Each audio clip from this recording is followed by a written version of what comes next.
안녕하세요. Hi, welcome to Life in Korea. 한국 사랑.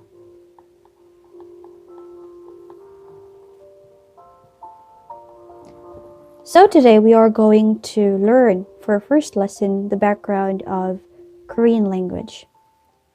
So Korean language is called 한국어.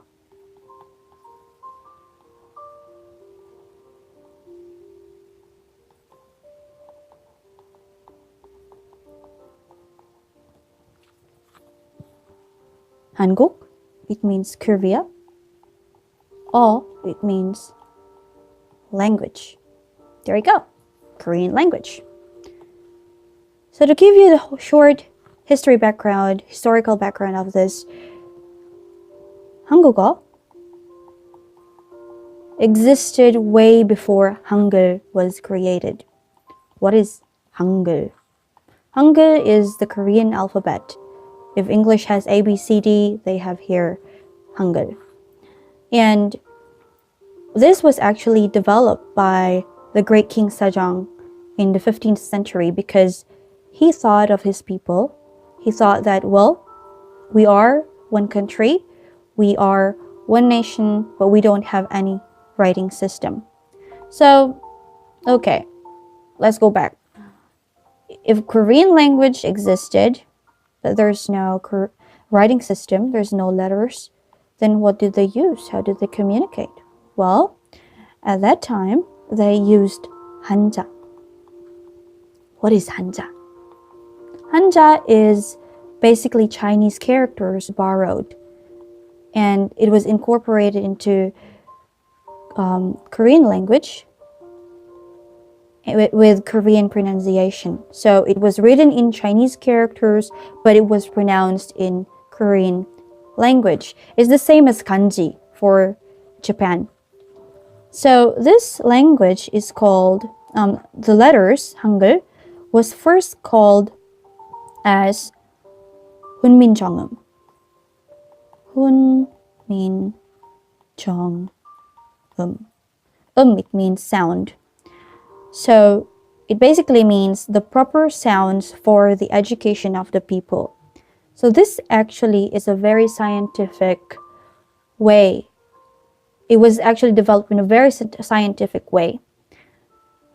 It was based on the sound and the way how the mouth opens with each letter. It was developed in 1443. And it was published officially in 1446. But during this time, there are a lot of issues because there are most of the people, or the only people who could actually read and write the language, or read and write Hanja, were the rich people, the aristocrats. And they didn't want the average or the ordinary people to learn how to read and write because they will not be able to control them. So during this time, many aristocrats, most people disagreed. So what they did was that they would use Hanja for official letters, and they just used the Hangul for other purposes.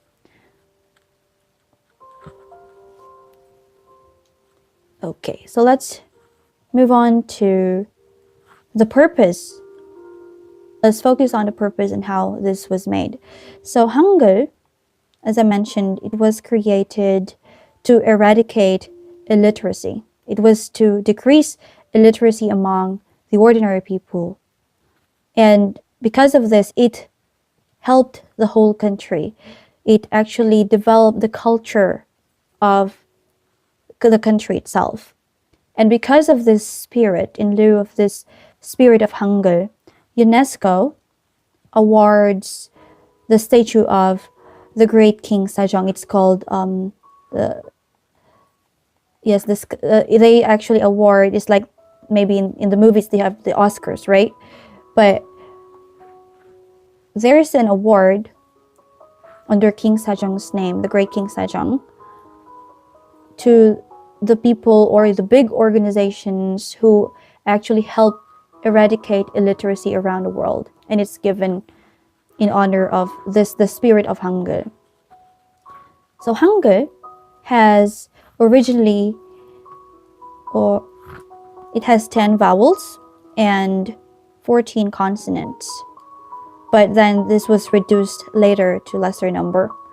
But first, before we move there, consonants are actually composed of these signs. It's a combination of these lines. A dot, a horizontal line, and a vertical line. What are those? So this basically means 하늘, sky. This one, it means 땅, or the land. And the vertical line, it means 사람. It means people. By combining this, the consonant letters were made. So as an example, we have here this one. It's giok. It's letter G actually. But then we will move on to this lesson next time. And the vowels actually are made based on the sounds. So for example, for the vowels, we have here, what are the vowels in English? A, E, I, O, U. So A, it's A.